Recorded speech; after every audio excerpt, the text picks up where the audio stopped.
Bueno, ante un nuevo aniversario de la Guerra de Malvinas, quisiera rescatar un breve relato, una canción, un ensayo y una novela de lo que se produjo en los momentos mismos o inmediatamente posteriores al conflicto bélico entre la República Argentina y el Reino Unido de Gran Bretaña. En primer lugar, la canción de Los Violadores, emblemática y pionera banda de pan rock de Argentina, que en su canción Comunicado 166, que recomendamos para escuchar luego, eh, hay de algún modo como una descripción de la rendición argentina luego de la batalla de Puerto Argentino. Y bueno, apuestan un poco a problematizar ahí la cuestión de la guerra junto con otras bandas como B8, que digamos fueron de las pocas bandas del rock nacional, para decirlo en un término muy genérico, tuvieron una posición crítica frente a la guerra de Malvinas, ¿no?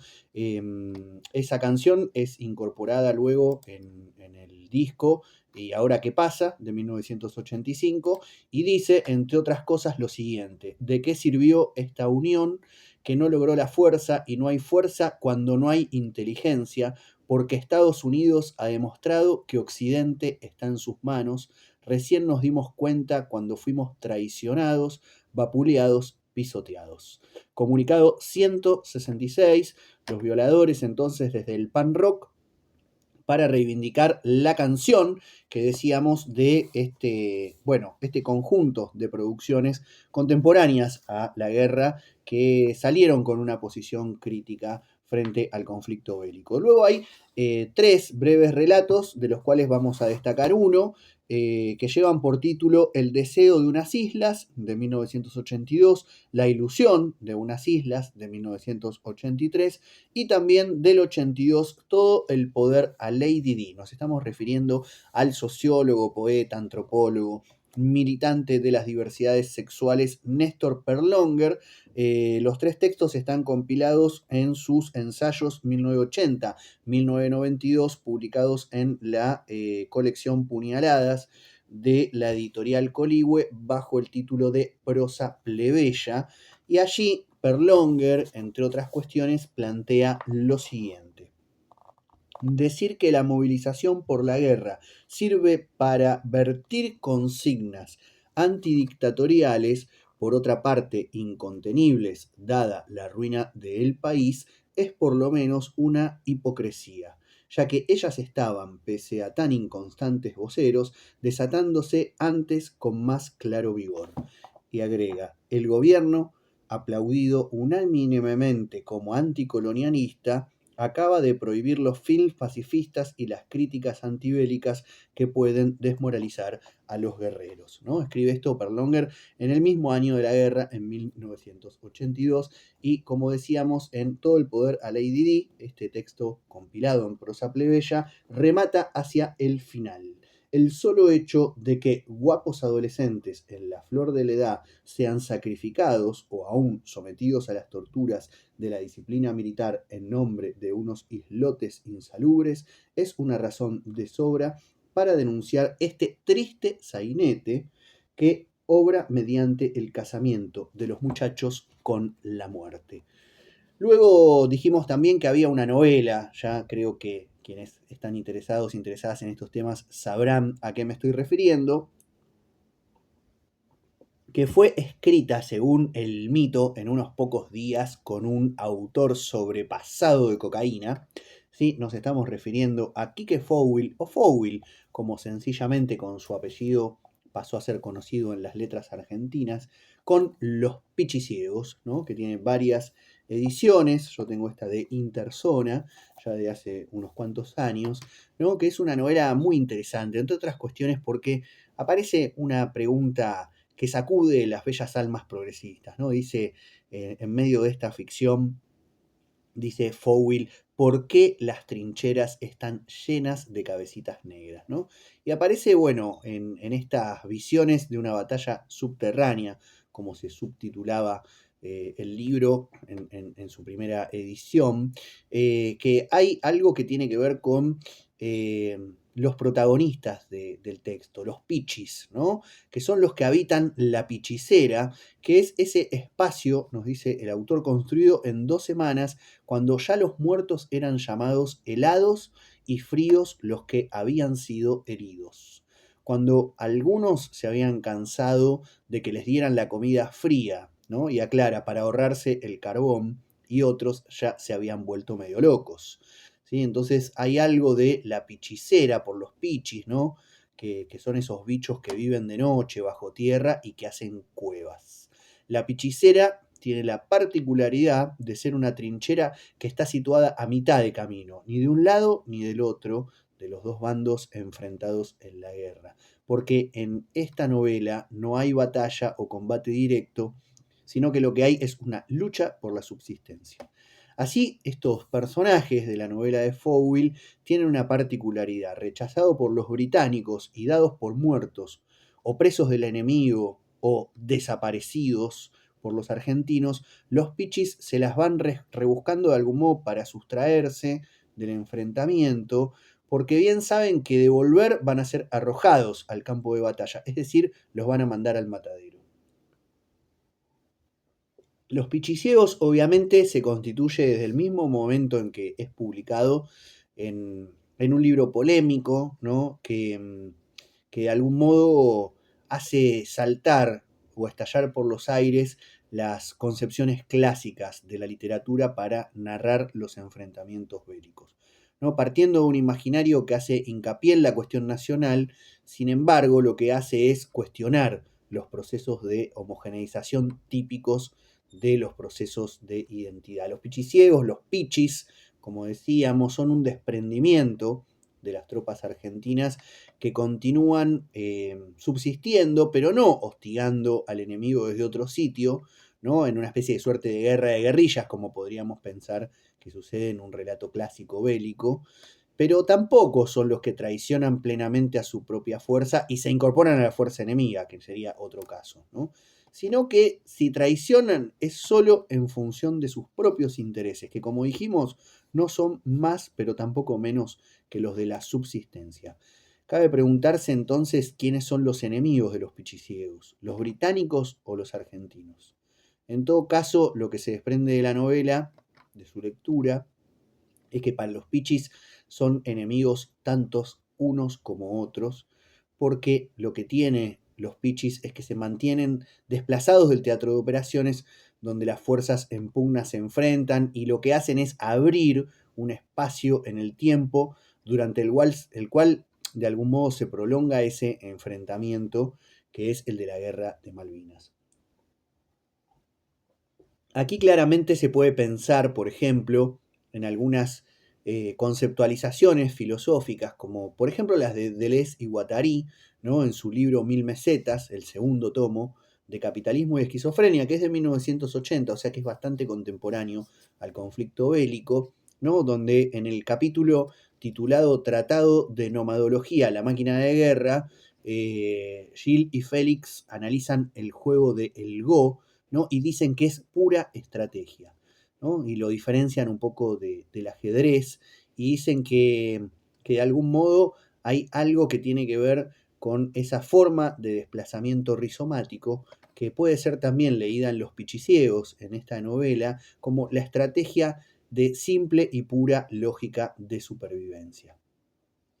Ahora, lo que cabe preguntarnos, ¿no? Es cómo hacen, cuáles son los procedimientos para cuestionar esta homogeneidad de la identidad nacional, ¿no? Y ahí aparece, bueno, en primer lugar algo que tiene que ver con las jerarquías, ¿no? De la forma Estado, que son fundamentales para todo ejército, y cómo en los pichis la jefatura recae en un grupo de 4 o 5, a quienes denomina jocosamente Fowell como los Reyes Magos, que no son más que los pares en esa penumbra que al resto de los pichiciegos le toca vivir en ese contexto. Es decir, no son un aparato especializado de poder como puede ser un ejército, ¿no? Y los pichis tampoco tienen, como expresa cualquier identidad nacional en sus solidez, una historia común, un mito de origen, ni una proyección futura, ¿no? Sino que van a durar solo lo que dura la guerra y vienen de procedencias muy diferentes entre sí.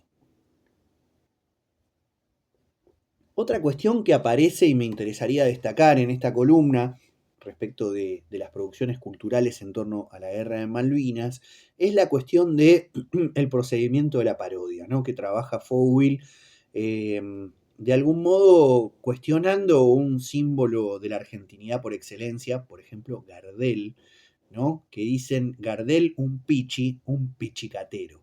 ¿Francés o uruguayo o argentino? Surge la pregunta en las pichiceras, ¿no? Y no importa, ¿no? Lo que importa para Fowell es de algún modo eso que también Beatriz Arlo luego en un texto de análisis sobre la guerra, que dice no olvidar la guerra de Malvinas, remarca de la paradoja, ¿no? Que es que para fortalecer la identidad nacional y el sostenimiento de la unidad, el accionar de las Fuerzas Armadas Argentinas no hicieron más que debilitar y que disolver, ¿no? Lo nacional como identidad. Una paradoja que también es trabajada en el ensayo que dijimos que íbamos a rescatar dentro de estas producciones culturales, que es Malvinas de la Guerra Sucia a la Guerra Limpia, el punto ciego de la crítica política, en esta edición que tengo de Editorial Losada, que quiero comentar especialmente porque en estos días está saliendo una nueva edición de la editorial Marea con un prólogo de Alejandro Horowitz. Esta que tengo yo es del año 2005, ¿sí? Así que bueno, hay una nueva edición con un nuevo prólogo que todavía no he podido consultar, pero que se presenta el próximo viernes 11 de abril, así que luego podemos estar también compartiendo el chivo de la actividad, de quienes van a estar conversando un poco en torno a esto con lo que quisiera cerrar mi columna del día de hoy, que es lo que plantea León Rosichner en abierta discusión con lo que es, bueno, el grupo de intelectuales exiliados, sobre todo en México, ¿no? El grupo socialista que de algún modo nuclea a personajes como José Nun, Sergio Bufano, Emilio Ípola, Néstor García Canclini, José Aricó, Juan Carlos Portantiero, ¿no? Que emiten desde México DF una solicitada, de algún modo planteando un apoyo junto a los países no alineados, fundamentalmente los gobiernos de Cuba y de Nicaragua y algunas poderosas fuerzas beligerantes que están presentes en el continente entonces, como el Frente Farabundo Martí en El Salvador, ¿no? Con la idea de sumar todos los apoyos para golpear a Estados Unidos detrás de la reivindicación argentina de su justa, ¿no? Aclaremos, soberanía sobre las Islas Malvinas. Lo que se pregunta, de algún modo, Rosichner en sus agudas e inquietantes reflexiones es si el ejército argentino no ha sido formado y definido en los límites que el propio enemigo le proporcionó, ¿no? Una pregunta retórica, obviamente León va contra viento y marea a confrontar los apoyos populares a la Junta Militar Argentina, ¿no? Y dice que hasta las categorías de la guerra son productos del enemigo y forman parte de su doctrina de guerra, que no es la de la soberanía nacional y el anticolonialismo, sino de la contrainsurgencia y la seguridad nacional, ¿no? Que es lo que fundamentan su plan de guerra. Por eso, en ese sentido, califica a las Fuerzas Armadas Argentinas como fuerza de ocupación antinacional en el propio territorio, ¿no? Que busca implantar en el propio país, en la Argentina, y por la fuerza, una dominación que le permita el despojo de sus habitantes y particularmente de sus clases populares, ¿no? Por eso, para Rosichner, padre, aclaremos, en este contexto contemporáneo donde andan apareciendo publicaciones de su hijo, Rosichner padre dice en ese momento que el argumento de que el enfrentamiento interno, ¿no? Pasa a ser una cuestión secundaria frente a los militares, cuando los enemigos principales son los imperialistas yanquis y británicos, es una falacia, ¿no? Por eso, para León, el éxito del poder militar del ejército, insistimos, de ocupación argentino, como lo califica, significaba la derrota, ¿no? Tanto en el plano político, económico como moral del pueblo argentino. Por eso, de algún modo Rosichner plantea que hay algo ahí que tiene que ver con la guerra sucia y la guerra limpia, entre comillas, ¿no? Ambos términos, que no pueden ser desligadas una de la otra, ¿no? Dice que de algún modo no hay ninguna posibilidad de vencer en la guerra ni de recuperar ninguna isla contra nuestros enemigos externos si antes no se ha recuperado previamente el territorio nacional de la usurpación que realizan estos enemigos que no son secundarios sino principales y que son, como ya dijimos, las Fuerzas Armadas de Ocupación, ¿no? Que de algún modo van de la guerra sucia, del secuestro, la tortura, el arrojar cadáveres vivos, ¿no? Pero semiconscientes por las inyecciones que les implantaban al mar, por fusilamientos en masa y enterramientos en NN, por violación de mujeres, robo de bebés, ¿no? Saqueo de propiedades, etcétera, etcétera, eso que calificaban como la guerra sucia, hacen un como si de guerra en una guerra limpia que, como decíamos, según Rosichner, no se estaba nunca en condiciones de ganar.